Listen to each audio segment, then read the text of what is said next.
Breaking news po ito mga kababayan. Nako po, Senador Marcoleta, may hawak na ebidensya dito po sa pagbaliktad ni Orly Gutesa. Ipinain lang pala ito mga kababayan para ito mga magnanakaw ay lalong madiin. Nako mga kababayan ko, Erwin Tulfok at Boyeng Rimulya nataranta na. Nakita nyo naman mga kababayan, talagang maski si Manang Aimee may pasabog na talagang planado at organisado itong ginawa nila na pananakot kay Orly Gutesa at doon sa 4 na Marines. So ngayon mga kababayan, nakikita ng taong bayan na talagang gagawin lahat nila para hindi na matuloy ang investigation ng flood control. Kaya dito mga kababayan, si Marcoleta may matinding pasabog, nagsalita na. Nako, kaya si Erwin Tulfok nautal-utal na. Nako po mga kababayan, nakita naman natin, habang papatagal ang tag-ulan, kahit tumigil na po pansamantala, ay lubog na lubog pa rin ang karamihan sa mga bayan sa Pilipinas. Lalong-lalo na dito sa Hagonoy, Bulacan, Kalumpit, Bulacan, hanggang Marilao, Bulacan, hanggang doon sa San Marcelino, sa Zambales, ay talagang binaha ng binaha. Nako mga kababayan, hindi lang tubig, kundi rumaragasang putik at buhangin na galing sa bundok mga kababayan. Talagang ang kalikasan ay hindi na nila mapigilan. Di ba si Marcoleta pinakulong nila, ginipit at tinakot. Maski nung una pa mga kababayan, talagang gagawin lahat nila para hindi na mapag-usapan ang flood control issue. At ituon na lang ang pansin nila sa panggigipit kay Sara. Ituloy ang impeachment. Nakita nyo ang nangyari sa impeachment mga kababayan. Ni isang testigo, walang umobra. Puro talo ang prosecution. Kaya itong grupo ni Da Junior, takot na. Dahil wala ng 2 taon, ay si Sara ay magiging pangulo na. Takot sila na si Sara at Marcoleta ay maupo sa palasyo. Nako po mga kababayan ko, talagang bistado na, pati mga tangalista, bobolista, nag-iiyakan na mga kababayan ko dahil pati sila talagang mga bobolista talaga. Gusto nila talaga lumubog ang Pilipinas sa baha at kalimutan na lang ang flood control issue at hindi na makulong ang mga tunay na magnanakaw. Mas gusto nila maghihirap ang mga Pilipino, maghihirap tayo at tuloy-tuloy ang kanilang pagnanakaw. Isipin nyo, bilyon, trilyon ang ginagasta nila na inilalaan nila sa mga flood control project. Bakit puro baha pa din mga kababayan? Ngayon, imbes na itong si Gutesa paniwala ng tao, dahil nung una ay talagang nagyabang pa na hindi aatras, mananaig ang katwiran, titindig sa katotohanan, pero naka mga kababayan, bumaliktad. So dito, yari na. Marcoleta nagsalita na. Pakinggan po natin si Erwin Tulfok. Paano mataranta ito? Ayaw na talagang mag-imbestiga. Ibibigay na lang daw kay Boyeng. Naku po mga kababayan, bahala na ang ombudsman, sabi niya. Hindi na umano pakikialaman pa ni Blue Ribbon Committee Chairman Senator Erwin Tulfo ang pagbibigay ng panibagong testimonya ni dating Marine Sergeant Orly Gutesa. Pagbibigay ng panibagong testimonya, ito ay matapos na bawiin ni Gutesa ang mga nauna niyang pahayag kaugnay sa pag-deliver ng mali-malitang pera sa ilang opisyal ng pamahalaan. Si Erwin Tulfok isa rin sa mga nabiyayaan at nadeliveran ng mali-malitang kwarta. Nako po, yari na. Ito ay matapos sa bawiin ni Gutesa sa mga naunay niyang pahayag kaugnay ng mga pag-deliver ng mga maletang pera sa ilang opisyal ng pamahalaan. Ayon kay Tulfo, hindi na niya ipapatawag si Gutesa sakaling magsagawa ng panibagong pagdinig ang komite. Nako mga kababayan, kasi nga takot na takot rin ito na banggitin ulit yung pangalan niya sa halip na ipapaubayan na umano ng senador sa opisina ng ombudsman na si Boyeng ang pagdidesisyon kung anong aksyon ang dapat gawin sa mga naging pahayag ni Gutesa. Nako po mga kababayan, na ito na. Ano yung kay Gutesa kung may ano ka, paano pag-usapan nyo sa Blue Ribbon mismo? Hindi po, ipapasa na lang po namin yun sa ombudsman. Sila Yawa na. Kasi yun din po ang gagamitin lang, statements. Parang Ala lahat ka. po ng anything has to do with flood control po na investigation ng Blue Ribbon, ibinigay na po namin. Kasi kung ang hinahabol naman po natin is accountability, di po Wow, yan, may mapanagot. accountability daw. Mas quicker po yung pagdiretso na po yung ombudsman. Kasi kung dadaan pa ho sa Blue Ribbon, nakita naman ninyo, nag-imbestiga kami. Ngayon, yung mga testigo umaatras isa-isa, di ho ba? O ayan mga kababayan. Iyan ang sabi niya, yung mga testigo daw nagsisiadrasan na. Mas mabilis daw kay Boyeng Rimulya. Bakit si Marcoleta pinakulong nyo mga Estas Barabas? Yan ang sabi ni San Juan Domingo. Grabe. Kaya si Erwin Tuplok mga kababayan, ayaw mag-imbestiga, ayaw nang ipatawag kasi mamaya biglang mabigla si Orly Gutesa, banggitin na naman yung kanyang pangalan. Di ba isa rin ito sa mga nabiyayaan? Kaya ayaw ngang mag-imbestiga, tas babalik ta rin na ang minority ang nagsasabi na hindi na daw, wag na daw imbestigahan ng flood control. Itigil na lang daw. Tignan nyo, binabaliktad pa mga kababayan. So ngayon, bakit mo ipapaubaya kay Boyeng ang pag-iimbestiga? Dapat ikaw, Blue Ribbon Committee sa Senado, ikaw ang dapat ang may trabaho niyan. Bakit si Boyeng?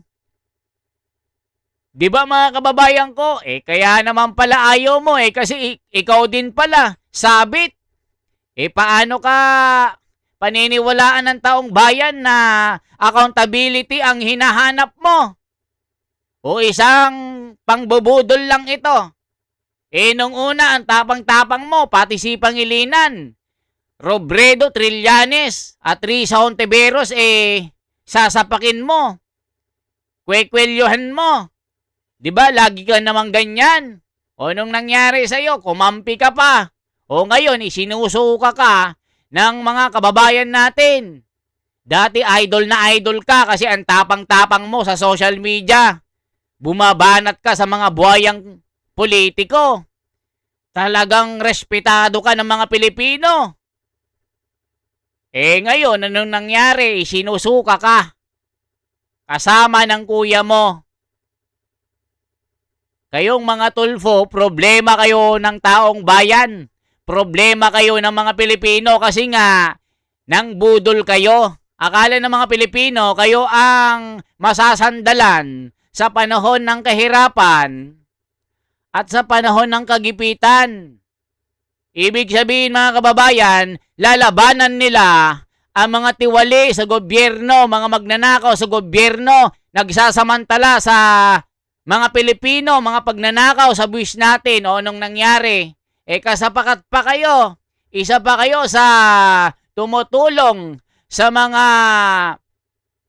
buhaya. Yan ang sinasabi ng taong bayan. O ngayon, ayaw mo nang mag-imbestiga. Ibibigay mo na lang kay Boyeng. Kasi nga, naku mga kababayan, si Marcoleta kasi ginipit at inaresto nyo, pinakulong nyo. Kaya ngayon, lalo kayong nababaon. Once you bend the law, you always bend the law kasi mapapahiya na kayo pag wala na. Kahit anong gawin nyo, isusuka na kayo ng taong bayan. Eto pa, mga kababayan ko. Yawa na. Galit na galit ang mga Pilipino dito. So yung pag-recant ni Gutesa sa ombudsman? Doon na ho sa kanila ho yun, para ika nga isa na lang. Kasi ang purpose ho natin, ayan din po yung sinasabi ko noon na taken out of context ng ilan, na ayaw ko na magpa-imbestiga. Hindi po. Gusto natin maimbestigahan, pero gusto natin, wag lang investigasyon, accountability. Ang pinaka-fast way to hold these officials accountable, ombudsman na. O mga kababayan, naniniwala ba kayo the fastest way na i-resolve daw ang problema ng flood control sa ombudsman?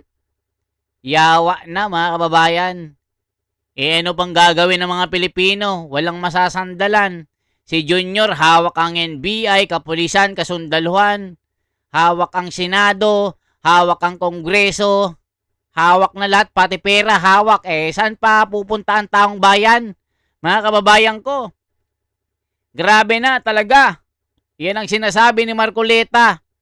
Para tayong pinagnakawan sa tanghaling tapat. Walang magawa ang mga Pilipino, kundi magreklamo hanggang bunganga lang. Yan ang sinasabi ng mga galit na galit ng Pilipino. Hanggang ngawa ng ngawa lang tayo.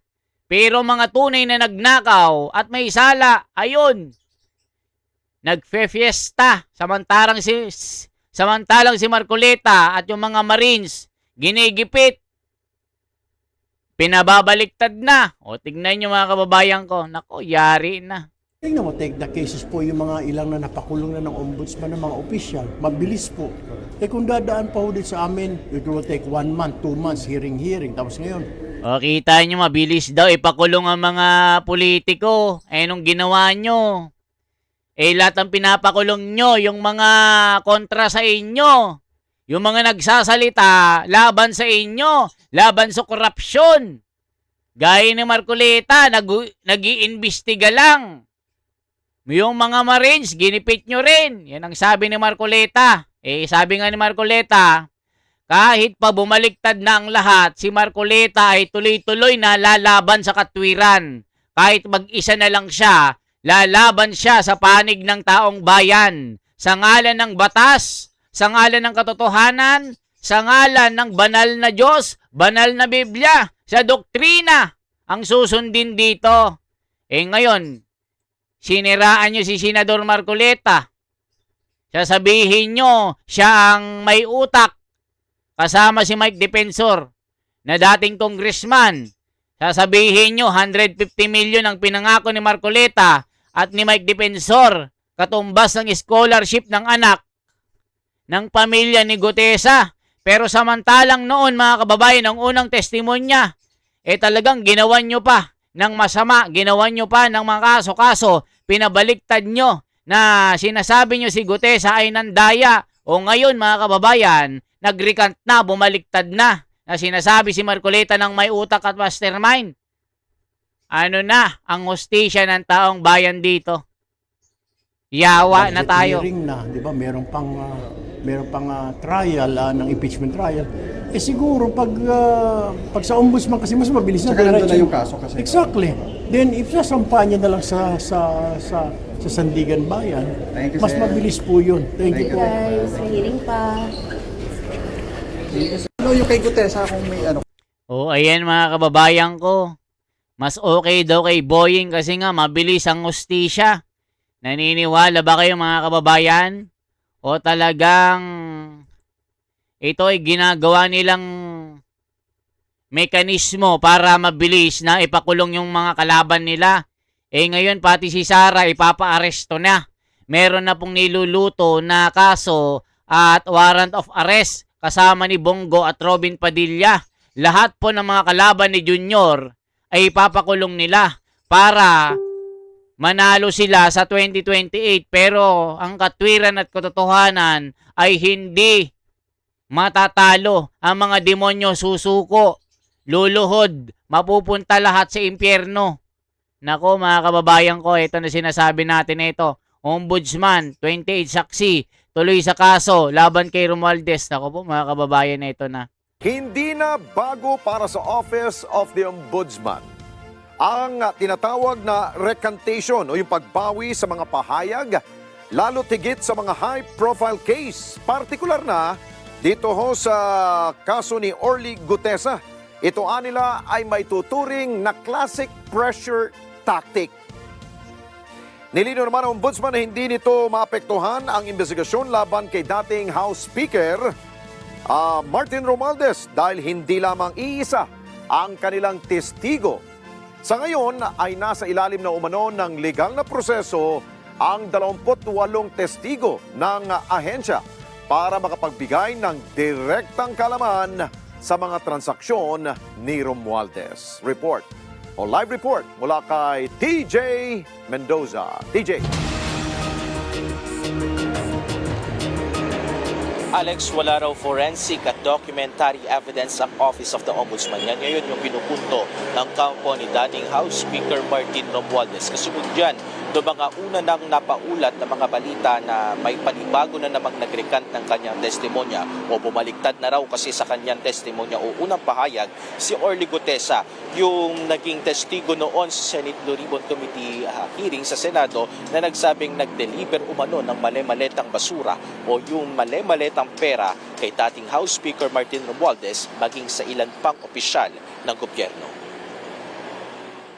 Tinawag na classic pressure tactic ng Office of the Ombudsman ang recantation o ang pagbaliktad ng mga testigo sa mga high-profile cases. Pahayag yan ng Ombudsman kasunod ng mga ulat na nagrecant na rin umano sa kanyang pahayag ang dating security aide ni dating ako Bicol Party List Representative Elizalde Zaldico na si Orly Gutesa. Si Gutesa ang isa sa mga unang tumestigo laban kay dating Speaker Martin Romualdez at sinabing nag-deliver umano ito ng tinawag niyang male-maletang basura o mga perang nakalagay sa maleta para sa matataas na opisyal ng gobyerno.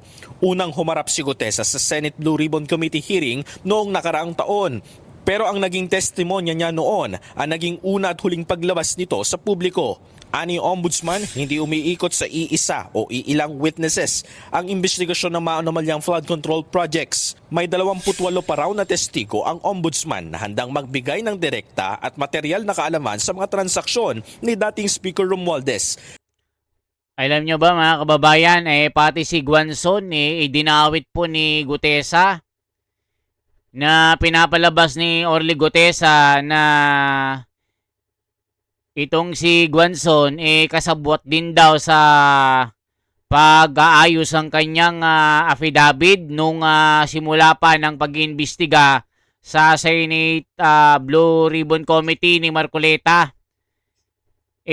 Dito sumabog po sa galit si Rowena Guanzon na ubod ng sinungaling itong si Gutesa. Bakit siya ang idinadamay? Kasi hindi naman na daw siya nagpa-practice ng pagka-lawyer. Mga kababayan, talagang tinawag na super sinungaling itong si Gutesa dahil nga mas matimbang ang maleta. Yawa na mga kababayan. Sabi ng Ombudsman, nasa legal na raw na proseso ang mga naturang testigo. Sabi ng anti-graft body, mga taong naka-uniforme raw at aktibo sa serbisyo ang 28 na kanilang testigo. Sa mga lumalabas na ulat, pinangakuan raw ng pera at scholarship si Gutesa para idawit sa money delivery scheme si dating House Speaker Martin Romualdez. Ang mga binabawing testimonya ni Gutesa ay ginagamit ngayon ng Ombudsman para imbestigahan ang posibleng pagkakasangkot nito sa isyu ng maanomalyang flood control projects. Ang mga binawing testimonya ng Gutesa ay ginagamit ngayon ng Ombudsman para imbestigahan ang posibleng pagkakasangkot ni Romualdez sa isyu ng maanomalyang flood control projects. Ayan mga kababayan, itong ginagawa nila budol lang ito. Kunwari may tetestigo, kunwari kakasuhan. Pero sa huli mga kababayan, gagamitin ni Tambaluslos yung salaysay ni Gutesa. Kasi kaya si Gutesa yung pinili nila mga kababayan dahil siya yung mabigat na mga aligasyon laban po sa dating speaker. So ngayon si Gutesa ang kanilang tinarget. Pero makakaligtas ba si Gutesa mga kababayan? Lalo lang madidiin ito sa kanyang pagsisinungaling. Nung una pa lang na kanyang salaysay na nanunumpa siya na lahat ng kanyang sinumpaan na letra by letra nung panahon ni Marcoleta na sinasabi niya na sarili niyang isipan ito at walang sino mang tao sa kanyang likod na nagtuturo sa kanya para pilitin siya na gawin ang bagay na yan. Ngayon bumaliktad. Sabi nga ni Marcoleta, nako po, lalo kang madidiin dyan. Patunayan mo, maglabas ka ng ebidensya. Kung puro gawa-gawa lamang, pating 150 million daw. Naku po, mga kababayan ko, wala na talagang hustisya. Lahat na lang gagawin nila para makatakas sila sa mga kasalanan na ginawa nila sa atin. Isipin nyo, mga kababayan, pati kaligtasan sumabog na sa galit dahil sa mga pagnanakaw na ito kasi nga ayaw nilang imbestigahan ng flood control issue. Ayan, hanggang sa nagbaliktaran na mga sundalo, hanggang si Marcoleta kinulong. O anong nangyari? Palabas lang yung ginagawa nila, hanggang sa racket-racket na lang mapupunta ang mga pangakong ito. Wala silang gagawin kundi pag nakawan tayo, yawa na. Nasaan na ang bayot? Yan ang sinasabi ng mga komento. O tignan nyo po yung mga komento dito. Saka na ako maniniwala na makasuhan si Tamba pagkulong na siya. Ayan. Talk only not walk. Bagal malaman sino may sala talaga sa blood control hanggang malimutan na lang to. Yawa na. Pinagloloko tayo ng ombudsman. Huwag maniniwala sa ombudsman. Useless yung 28 witness. Ang ending, di matibay ang ebidensya. Script yang por BBM. Sana si Saldico ang magsalita na. Bumaliktad. Gutesa, hindi mo tiningin ang anghel nangyayari sa bayan mo. Wala talaga yan hanggat si Sara maupo. Wala nang mananagot dyan. Pag si Sara na ang naging Pangulo, yawa kayo. Magsitakas na kayo. Pumunta na kayo sa planetang Mars. Ako, yari. Yan ang sinasabi ng mga komento dito. Buwelta riyan ang kampo ng dating speaker sa kabila daw na magkakasalungat na kwento. Iisa lang ang magkakapareho na may taong umuudyok umano at namimilit para idawit sa isyu si Romualdez. Wala raw kinalaman ng dating speaker sa mga paratang sa kanya. Bukod kay Gutesa, una nang bumaligtad ang 4 sa 18 Maleta Boys. Sinubukan naming kuhanan ng pahayag si Atty. Levy Baligod na legal counsel ng 4 na dating Marines pero wala pa siyang pahayag sa Net25 News. Pero sa isang Facebook post, ipinakita nito ang isang larawan ng mga maleta na magkakapatong. Sa caption ni Baligod, sinabi nitong dawit raw sa pagde-deliver si Orly Gutesa. O kita nyo mga kababayan, lahat po ng mga picture, nandun si Gutesa. Ayan o, Sergeant Orly Gutesa, retired, was involved in the delivery of cash in suitcases. Picture taken by his fellow security personnel of Saldico. Nakita nyo iba't ibang kulay ng mga maleta ito? Paano mo pasisinungalingan na yung kanyang muka nandyan, hindi naman AI yan. Sasabihin na naman ng mga tangalista na mga bobo, sobrang bobo na mga tanga. Yan yung sinasabi ng mga komento. Kasi nga itong mga loyalistang ito, problema pa ng bayan, halaka. That is something that we know the courts will frown upon. Kasi hindi po yan talaga... it is not an accepted practice or it is something that the courts have taken judicial notice of na marami talagang ganyan, no? And especially if we can show na may consideration yung pag-recant nila, then it will only bolster our position that these affidavits, yung unang affidavit, ay yung totoo talaga. O ayan mga kababayan, ito yung mga sinasabi ng mga komento. Kaya binawi dahil matindi ang pressure sa kanya. At may banta pa yan sa buhay at pamilya. Kaya bumigay yan si Gutesa. Dahil nagkausap sila ng asawa niya. Ipinagtapat yan noon Bayad ni Romualdez. Drama. Nako po mga kababayan ko, yawa na to. Talagang wala na talaga. Asos, there's money behind the recantation. Katarantaduhan, mauubos na lang ang panahon, inutil na gobyerno. Mga demonic, nako po. Ang epekto ng pagbaliktad ni Gutesa at 4 na Marines, so mamay pag-usapan natin yan. Tinatrabaho talaga nila sa kasalukuyan mga witness, halata naman. Wala talaga yan hanggat hindi si Sara ang makaupo. Ayan na mga kababayan ko. Yawa na. Alex, dumating na dito kanina dito sa tanggapan ng Office of the Ombudsman yung mga abogado ni former Speaker Martin Romualdez at kanilang kinumpirma na naisumitin na kanila yung kanilang supplemental counter affidavit. Laman nun yung maging recantation nga nitong si Orly Gutesa. Yan muna ang latest mula rito sa Ombudsman. Balik sa iyo, Alex. Okay, TJ, dun sa 28 mga testigo pa na hawak ngayon ng ombudsman, kabilang pa ba dyan yung ilang mga dating sundalo or ito'y mga bago at hindi pa natin nakikilala? Alex, ang totoo niyan ay hindi pa binabanggit o wala pang detalye ang Office of the Ombudsman regarding dun sa 28 na yan. Dahil ngayon lang namin nalaman o narinig o paging na publiko na may panibagong 28 pa na tetestigo laban ka dito kay dating House Speaker Martin Romualdez. Mukhang iba rin yan dun sa mga nabanggit na 18 ex-Marines dahil ang nabanggit sa amin kanina ng Office of the Ombudsman ay ito'y mga active uniformed personnel. Ayan mga kababayan ko.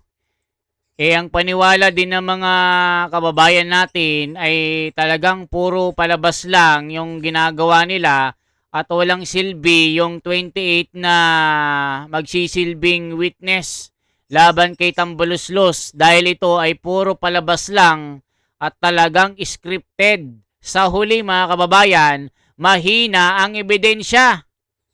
Maniniwala pa ba kayo mga kababayan?